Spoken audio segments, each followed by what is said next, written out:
On the 12th of September 1945, all Japanese military forces throughout occupied Southeast Asia surrendered formally to the returning allies of Southeast Asia Command, or SEAC. The surrender took place here in Singapore at the Municipal building in the heart of the city.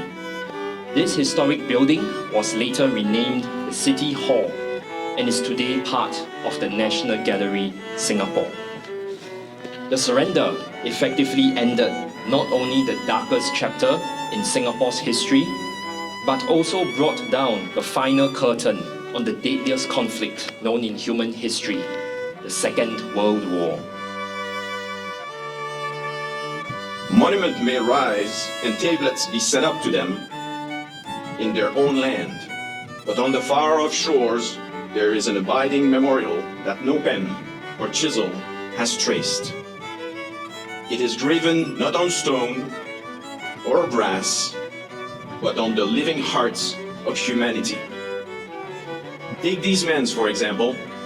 Like them, remember that prosperity can only be for the free, that freedom is the sure possession of those alone who have courage to defend it.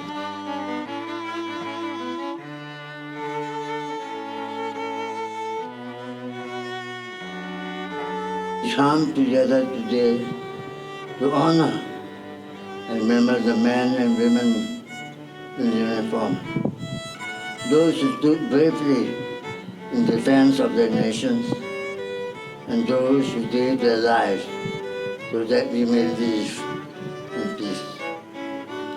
Their sacrifices, whether in battle, in captivity, or through hardships in war, must never be forgotten. They remind us that freedom and security should never be taken for granted. When you go home, tell them of us and say, for your tomorrow, we gave our today.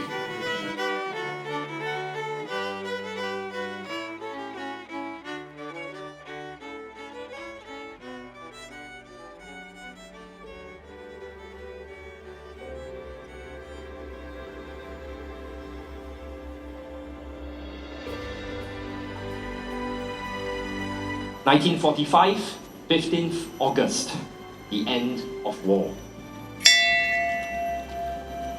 No man is an island entire of itself. Each is a piece of the continent, a part of the main. If a clod be washed away by the sea, the world is the less. As well as if a promontory roar, as well as if manner of thine own, or thine own friends were, each man's death diminishes me, for I am involved in mankind. Therefore, send not to know for whom the bell tolls. It tolls for thee.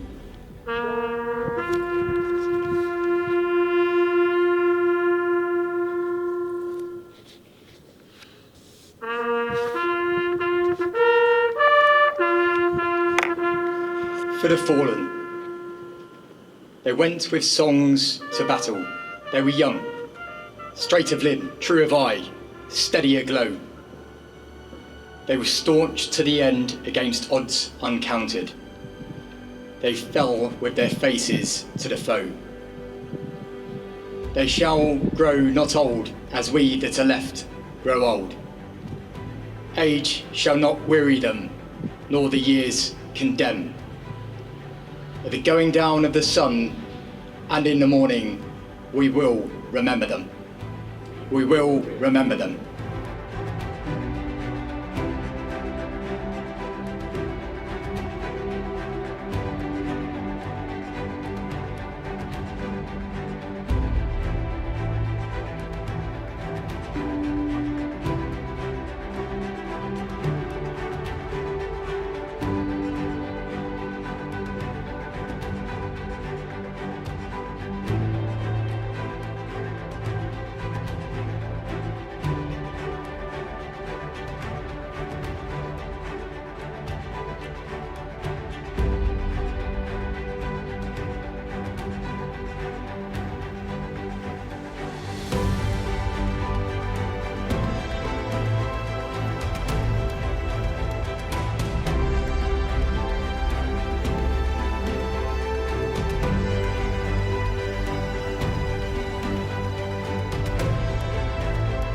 Those heroes that shed their blood and lost their lives. You are now lying in the soil of a friendly country, therefore rest in peace. There is no difference between the Johnnies and the Mehmets to us where they lay side by side here in this country of ours. You, the mothers who sent their sons from faraway countries, wipe away your tears. Your sons are now lying in our bosom. You are in peace. After having lost their lives on this land, they have become our sons as well.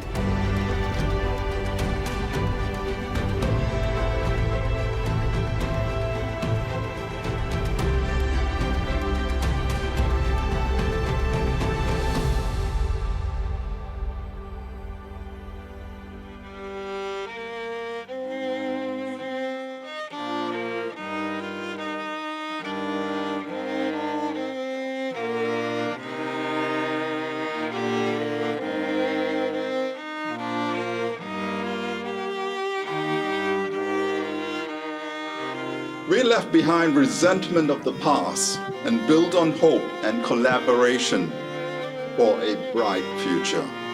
An attitude that helped transform Singapore to become a first world country. We were willing to work with any peaceful country with good intent, allowing nations to prosper together. Thus, our ceremonies are more subtle, low-key, but they carry a very powerful message of how former combatants can come together in remembrance and charter a common pathway towards peace and cooperation that makes the world a much better place.